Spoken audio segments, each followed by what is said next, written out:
Aujourd'hui, on répond à une question très importante. Vous êtes père de famille, vous avez besoin d'une voiture, mais vous voulez quelque chose de sportif. Vers qui vous tournez? Eh bien, pourquoi pas vers BMW. Faut le dire, c'est une voiture très premium avec beaucoup d'options, notamment le volant électrique et aussi les sièges électriques avec fonction mémoire. Contrairement à chez Mercedes, on a 3 positions. Ici, on n'en a que 2, mais c'est déjà bien. Et on a des sièges qui, malgré les kilomètres, puisque cette voiture a quand même presque 200 000 km, eh ben, ils n'ont pas pris une ride. Là, bon, il y a un tout petit peu, mais pour une voiture qui a 200 000 kg, c'est vraiment très très peu. Et alors, à l'intérieur, derrière ces grosses portes, on ne se rend pas bien compte de leur épaisseur, mais elles sont vraiment épaisses. On est dans un habitacle très épuré. À l'intérieur, on est accueilli par ce grand volant, enfin grand, à peu près, oui, il est un peu pas mal plus petit qu'un volant de Mercedes quand même. On peut voir que le cuir, il a à peine terni en 20 ans pratiquement et 200 000 km, ce qui témoigne quand même de la qualité de construction de ces voitures allemandes. Je suis pas sûr que sur une italienne ou une française, le cuir, ils sont en aussi bon état. Ensuite, on a le pommeau de vitesse, tout ce qui est de plus simple. P pour park, R pour reculer, neutre, enfin R pour reverse, c'est en anglais. Et on a ici le mode séquentiel. On a ici le petit, le petit sélecteur pour l'infotainment ici. Et c'est pas mal, il est recouvert de cuir, c'est très agréable. D'ailleurs, pratiquement tout ce qu'on touche est en cuir. Ça, c'est en cuir. La coudoir, ça c'est probablement du simili, mais bon, l'illusion est bien faite. Le frein à main ici, c'est un vrai frein à main, donc amateur de drift dans les parkings, puisque c'est une propulsion, je vous vois, on ne vous a pas oublié, c'est bien un vrai frein à main. Et puis, à l'avant, on a quand même un peu moins d'espace que chez Mercedes, mais par contre, à l'arrière, on a déjà une vraie place. C'est vraiment une voiture familiale avec un grand coffre. On va vous montrer ça tout de suite. À l'arrière, du fait des vitres teintées, il fait assez sombre, mais c'est pas non plus claustro. On a assez d'espace sous plafond et on a cet énorme toit panoramique, je vais l'ouvrir tout à l'heure, qui est magnifique et surtout immense et très très agréable, qui apporte beaucoup de lumière à l'habitacle. On va regarder, on va prendre comme ça et on va voir un petit avant et après. Et voilà le après, lorsqu'on ouvre cet énorme toit panoramique. On a vraiment beaucoup de luminosité dans l'habitacle. Ça fait une ambiance beaucoup plus agréable, beaucoup plus light que lorsqu'on a le toit refermé, puisque avec les vitres teintées, ça donne une ambiance un peu claustrophobe. Mais là, et surtout devant, on se rend vraiment compte, cet habitacle est super bien designé. Il tient les années très très bien. Et puis franchement, quoi, qu'est-ce que c'est agréable. Lorsqu'on est au volant, et c'est assez cool, on a le volant qui se règle en hauteur et ça c'est très agréable et ça fait qu'on peut super bien lire. Le cadran il est vraiment épuré avec des vraies aiguilles, pas des trucs digitaux à la con et ça c'est super cool. Moi je suis fan.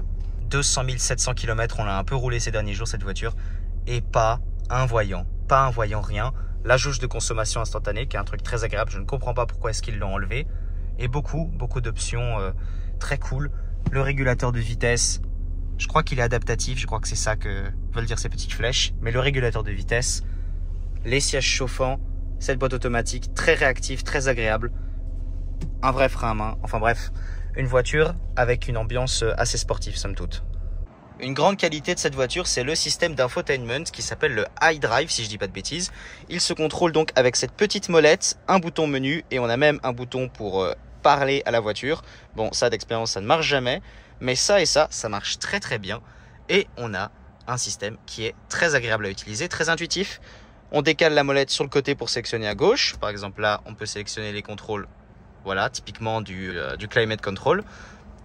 Là, on peut avoir les communications avec le téléphone, le BMW Assist, etc. La navigation à droite avec un écran en couleur, s'il vous plaît. Oui, bah à l'époque, c'était un peu classe quand même. Et puis voilà, enfin c'est un système qui aujourd'hui va être un peu daté, ça va pas être mieux que Google Maps, c'est clair, il n'y a pas beaucoup de GPS qui sont mieux que Google Maps, mais en l'occurrence, par rapport à ce qu'on savait faire à l'époque, c'est un système qui est très très simple à utiliser. Très très cool par rapport aux Mercedes de l'époque par exemple qui n'ont pas ça. On a ce petit graphique de la voiture avec le parking distance control qu'on peut activer ou désactiver ici. C'est hyper facile à jauger.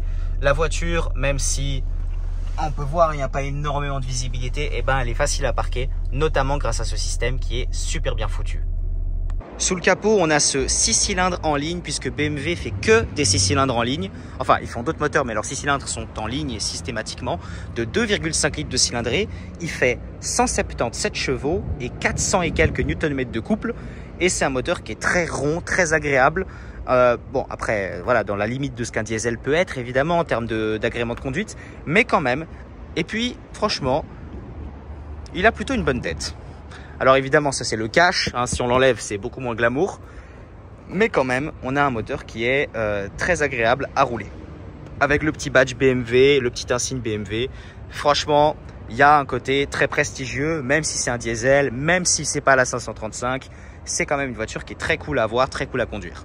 Et à conduire, justement, c'est comment? Eh ben, c'est une voiture qui est aussi bien qu'un break peut l'être en fait. Les BMW, c'est des voitures qui à conduire sont très agréables. On a l'impression que la voiture est constituée d'un seul bloc solide de voiture. Elle prend les virages très bien, mais elle n'est pas non plus dure au point d'être inconfortable. Je sais que les nouvelles BMW, elles sont un peu tape-cul. Celle-là, elle est encore assez souple, donc ça va. Et puis, on a vraiment une voiture qui est sécurisante, qui met en confiance, qui flatte beaucoup les mauvais conducteurs comme moi. Au-delà du fait que ce soit une voiture sympathique à conduire, facile à prendre en main, sécurisante, qui nous flatte beaucoup lorsqu'on est au volant, celle-là, elle a été hyper bien entretenue. Il y a pratiquement 15 pages de facture pour un total qui avoisine les 18 000 francs, sauf erreur. Tout ça, ça fait qu'elle a encore ce sentiment de voiture neuve quand on est au volant.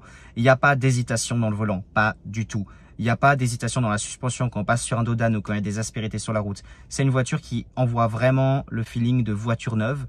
Et c'est super cool à voir, surtout pour ce budget-là en fait. On a souvent des voitures qui sont des épaves ou qui ont eu zéro frais dépensés dans les 10 dernières années dessus. Bref, des voitures qu'on ne devrait pas acheter. Et pour le coup, celle-là, on peut quasiment y aller les yeux fermés. Après, ça reste une énorme voiture allemande qui a quasiment 20 piges. Donc forcément, ça va être plus cher à entretenir qu'une Clio, hein. Je vois déjà les gens venir. Est-ce que je peux tourner ça sur 400 € par an? C'est mort. Mais pour tous ceux qui veulent quelque chose de confortable, celle-là, c'est une des plus safe qu'on peut acheter, justement parce qu'il y a eu ce suivi qui est tout simplement exceptionnel. On voit jamais ça en fait. Pour conclure cette vidéo, je dirais que c'est une proposition extrêmement compétitive cette BMW. Malgré le kilométrage, c'est une voiture qui donne encore le feeling d'être neuve. Et ça, c'est parce que cet exemplaire-là a eu énormément d'entretien. On parle de pratiquement 18 000 francs de facture qu'on a avec nous, hein, qui forment l'historique de cette voiture. Et ça fait qu'on a un véhicule dans un état exceptionnel qui, à rouler, ne fait pas du tout 200 000 bornes. Si on met un sticker sur le kilométrage et on demande aux gens de deviner, il n'y a personne qui va deviner 200 000 bornes parce qu'à l'intérieur, il n'y a pratiquement pas de traces d'usure. Lorsqu'on conduit, eh ben, tout est encore bien serré, la voiture a beaucoup de répondants. C'est ce qui se rapproche le plus, je pense, dans ce kilométrage-là d'un véhicule neuf. Et en plus de ça, on est à un prix qui est très compétitif. Elle est à vendre juste en dessous de 6 000 francs, à 5 999 francs. Et le lien de l'annonce est d'ailleurs dans la description, donc allez checker si ça peut vous intéresser. Et d'ailleurs, ne pensez pas que vous en verrez une autre dans cet état-là, en tout cas à ce prix-là, parce que c'est un véhicule qui n'est pas du tout représentatif du marché actuel. Il est en super état, il est super bien conservé, il a été roulé régulièrement, c'est-à-dire que ça fait pas 4 ans qu'elle est parquée dans une grange en gros, hein. Et il y a tout qui fonctionne, tout. Et ça, c'est super bien à avoir. Pour ce budget-là, je pense que c'est probablement la meilleure voiture qu'on peut se payer actuellement.